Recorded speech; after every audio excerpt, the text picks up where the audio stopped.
Michael Hernandez here, MLH Media. We are here today with the one, the only Kody Vogels, man. How you doing today, my brother? You are over there in the Sacramento area. How's the weather been over there, man? California's been giving us some great weather as of late. Man, I'm doing good. Thank you for having me on the show. The weather's amazing, dude. Today, the sun is shining. The birds are chirping. Everything's great. Yeah, the birds are chirping over there in the great area of the 916. Can you kind of give us a breakdown? I know you're originally hailing from the cheese state. I know you're around a lot of cows now over here in California, Yeah. but you're originally over there from Wisconsin. How do you Yeah. originally get from Wisconsin over here to California, now over there training with Team Alpha Male and Uriah Faber and company? Yeah, and they say happy cows come from California, bro. But hey, dog, I don't think so, bro. That's funny. But We may have to put man, that for back debate in one of these days. A yeah, Wisconsin right. cow versus a California cow. That's funny. Man, I moved out here about 10 years ago, 2014, like the end of 2013, 2014. Um, I actually I was living with my aunt and uncle at the time in Minnesota, but I'm originally from Wisconsin. I started training out in Wisconsin, but the whole time being I was living with my aunt, and we were kind of butting heads. I was young. I was like fresh out of high school, and they were trying to lay down, some laws that I wasn't trying to listen to, and I get what they were saying back then, but at the time I was like, stubborn and hard headed and whatnot. But yeah, so basically, they ended up, kicking me out of the house, and I just told them, hey, give me until October. My birthday was around October. I was trying to save up money. And so basically, I just saved up, as much money as I could. And I had been watching Uriah and all those guys. And, California is like the place to be, especially, coming from the Midwest. There's not a whole lot out there. In California, it's popping. There's so many opportunities out here. And so I started watching Uriah when I was out in Minnesota, and watching his fights on YouTube and WEC, and that was kind of the weight class I was fighting at, so it made sense to kind of like go check out that gym. I wasn't sure if I'd like it or if they would like me. I was just taking a risk. So basically just saved up all my money and then took a Greyhound bus. It took me 3 days to get out to Sacramento. I didn't have any family. I just came out, and I ended up renting a room from a guy off Craigslist. And I was like, man, hey, if this guy tries to grab me in the middle of the night, I'll try to fuck it. But no, he ended up being a great person, a family man. I actually stuck with them and the family because they kept asking, like, hey, you want to keep renting out a room? I was like, hell yeah, because I was learning how expensive it was out here, and so yeah, it took me 3 days to get out here. I was staying with a family, and they were great. And in between that time, I was just trying to find jobs, and finally got in Uriah's gym about a month later once I started having some money coming in, and yeah, man, the rest is history. It's crazy. It's been a long time. Still got that original car that you originally made the Voyage over in? No, no, I actually took the bus out here. Wow. I The bus for yeah, 3 days. Wow, dude, it that's was insane. a 3 day trip, and man, crazy story. But I had a car. It was like man, it was like a little tiny little like I forgot what it was.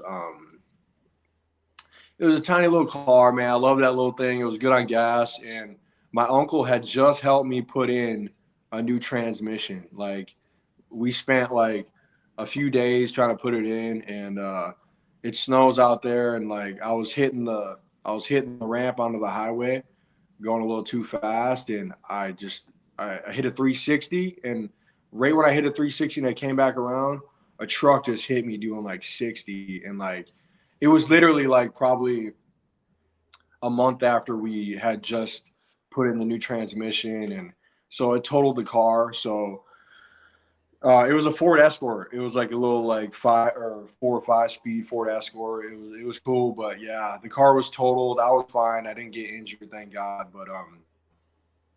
But yeah, otherwise I probably would have drove out in that. You know what I mean? But I didn't have a car, and so I just I took the bus out here. That was the best because I was like, okay, how am I gonna get all my stuff out there? I had like a huge duffel bag. I was like, should I fly? Should I? But even being young, my grandparents kind of like threw us in the RV. So I was like, you know what? Like, if I'm gonna go out there, let me make a trip out of it. I get to see the countryside, so I just decided to take the bus. It was the cheaper way to go, and so, yeah, It's an actually wild story. And that's what I was thinking was all your belongings, everything growing up with, and having to up and move over to this new state in a bus is a pretty crazy story. I think you should give yourself a pat on the back sometimes and looking thanks. back on that journey. And I think young Kody Vogels would be smiling ear to ear hearing that where he's at now and Yeah, training with the caliber of athletes that you're training with now. yeah, How has it been kind of being in that room with a couple of these guys that are obviously getting some huge opportunities? We just seen Olbeck getting that big win over there in Rio just yeah. last week. It seems Uriah Right. every single week he's taking a guy either to the Apex or for a pay-per-view. How is it to have that type of talent walking in and out of that training room and you being a part of that as well? Man, having that talent, dude, is second to none because you know, you're not going to get those kind of training partners anywhere else. You got all different kinds of people all over the world coming to train at that gym. You know, you got me coming from little Wisconsin to come and train over there, and it's just great, man. I mean, you just look around and you get inspired by the people around you. You get inspired by Uriah. He's kind of like the general leading everything, and he's always investing back into the gym and into his fighters and coaches and everything. And so, man, to be able to rub elbows with those kind of people and just have that kind of team around me, I'm super thankful and grateful for that for sure. It is a team over there that is for dang sure a universal one. You guys got locations over in China, Japan. You guys have locations in freaking all over the California Everywhere, dude. area. Team Alpha Male has definitely done its due diligence in helping grow the sport of mixed martial arts. Speaking about growing the sport of mixed martial arts, Uriah Faber has kind of been implement the huge part of this, not only creating A1 Combat, but now creating Sacramento State Combat University. Have you by chance been in the hands of that? I know you kind of like to help out a couple of the younger guys on the Team Alpha Male team as well. Is there any chance we could see you involved with that program? Of course. Ever since I moved out here, Uriahs have always given me opportunities and chances. I was working at the gym at one point. Um, when I first moved out here, I didn't have any family. Um, it was around November, and he invited me to his Thanksgiving, and so he's always kind of just gave back. And so, if I was approached to help, absolutely, I would help for sure. 100%. Any way I could give back to the gym and just the friends around me, I would definitely do that. But no, that's what I'm saying, man. Just reinvesting in a Sac State. Um, Kids over there in school can learn how to defend themselves and come to the gym, and that's how you meet people. That's how opportunities are made, and I think it's a great thing for sure. It's exciting for sure. Yeah, I heard you speaking a little bit about it in the interview with Mom's Basement, and I think that's something that a lot of the fighters at Team Alpha Male could really take advantage of. I mean, that's a whole new array of people that possibly aren't as tuned into mixed martial arts Right. that you can not only have kind of you be the teacher, the young Yoda to them, but also you gain a new fan out of them. You're getting somebody that is gaining a whole new look into the sport and gaining a whole new look into not only who's coaching them, but also who is kind of getting in that cage and demonstrating it Right. as well. Because if you were to do it, you're not only being a coach at that point, you're also being a fighter. Speaking Right. about being a fighter, you got a pretty big one coming up here. A1 Combat 20, May 17th, UFC Fight Pass for at the Hard Rock in Sacramento. You're going to be going up against Kevin Boehm. How you feeling about that matchup? Two guys that know how to put on those gloves and really just let it loose in that cage. Right. It's going to be an exciting one for sure, right? Oh, for sure. Yeah. I'm excited about the matchup. Like you said, Kevin, game time, that's his nickname. So, um, we'll see if he's game May 17th, but I'm definitely game. I can't wait, man. I think it's a great matchup. He's tough, and he comes out of a good gym, American Top Team, and he's a vet.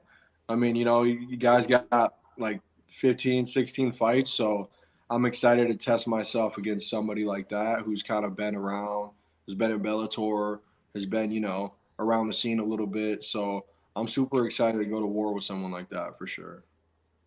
I know you've been working with the Full Violence crew as well a little bit. So you're not Yeah. only involved in MMA, you're a very savvy businessman. If you fans do not know, this guy's everywhere, man. And this is not someone that's got a 20,000 follower outreach. This is a guy that's at the 2,000 follower mark, and that just goes to show the work ethic that this guy's putting in, being able to collaborate with brands like Full Violence. What has that kind of done for you as an athlete?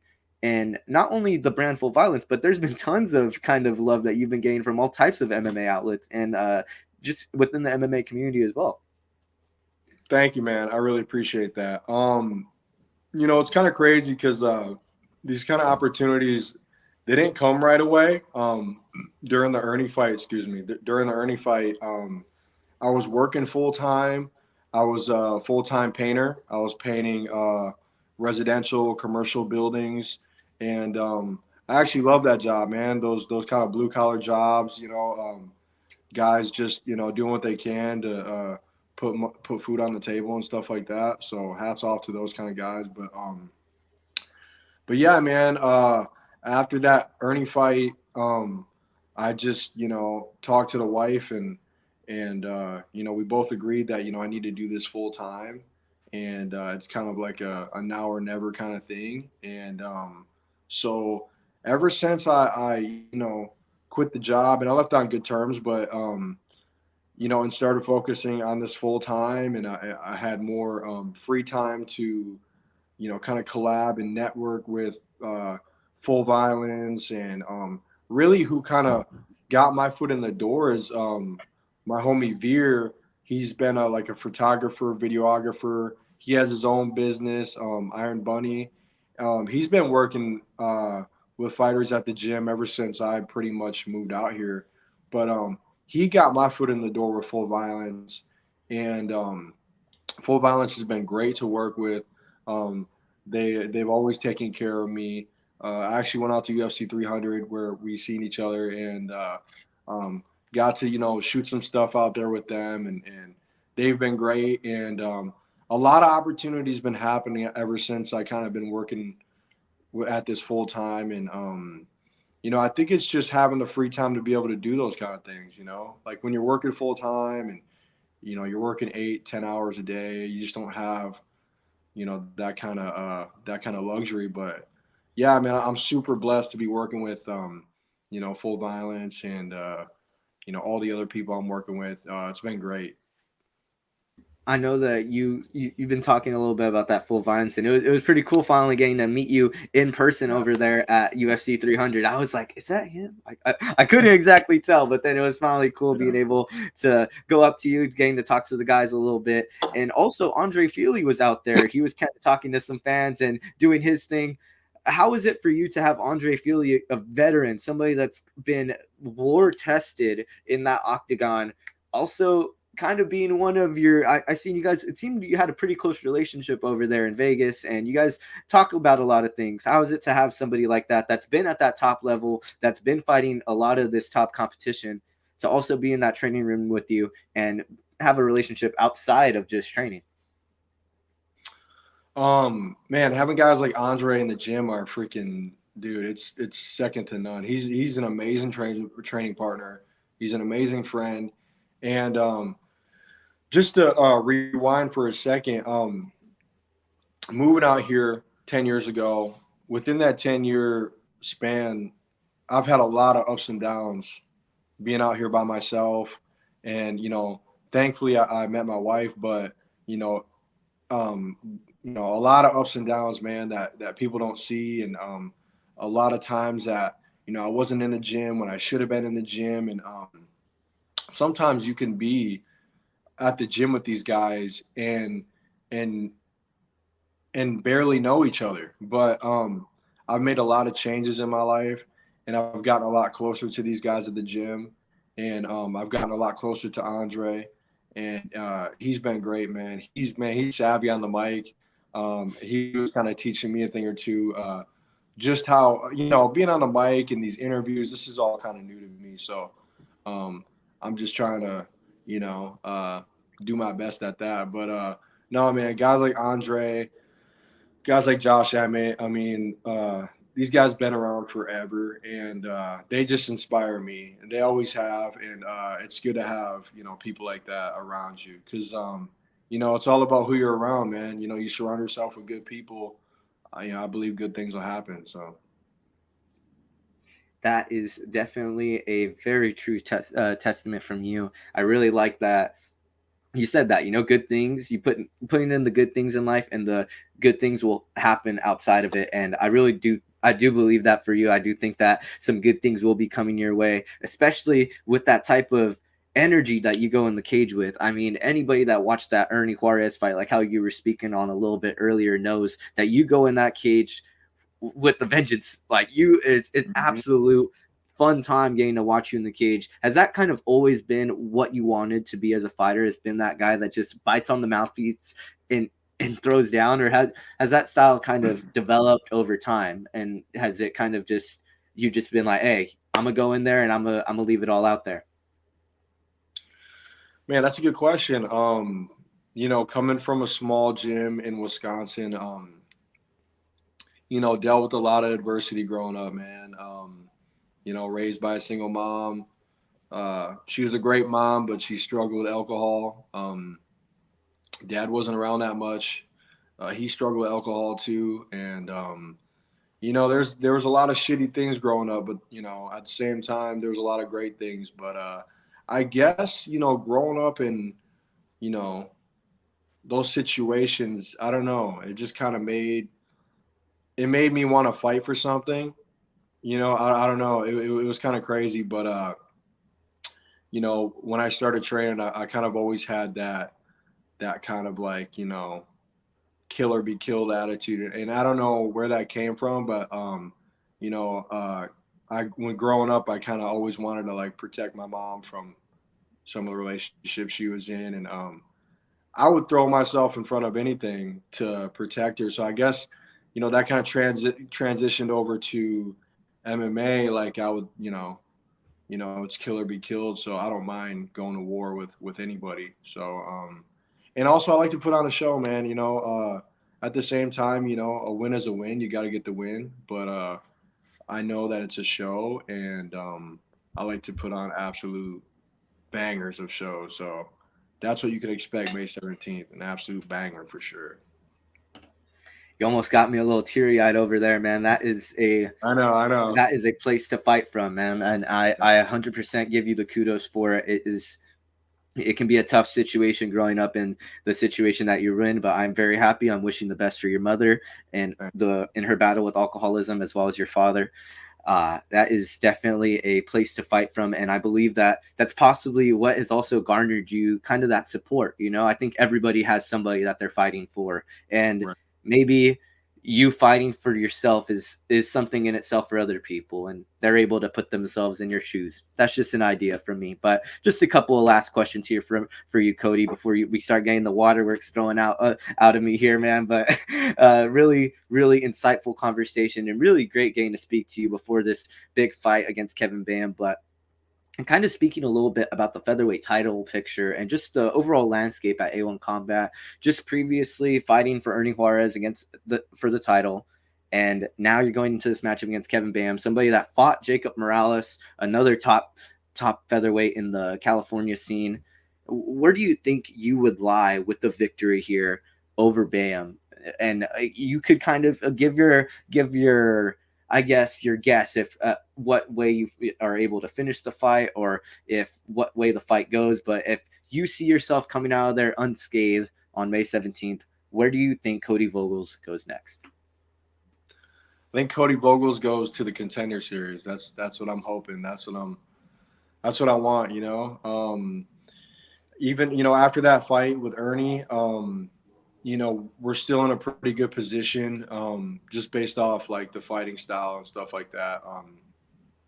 Sean Shelby was able to watch that fight, which I'm super grateful for, and he's got his eye on me, and you know I'm definitely looking to make a statement May 17th. I think a win is a win, and it's good either way. But with someone like that watching and the UFC and the opportunities that I still have, I definitely want to make a statement May 17th. So I'm definitely coming to take what's mine and get a finish. So.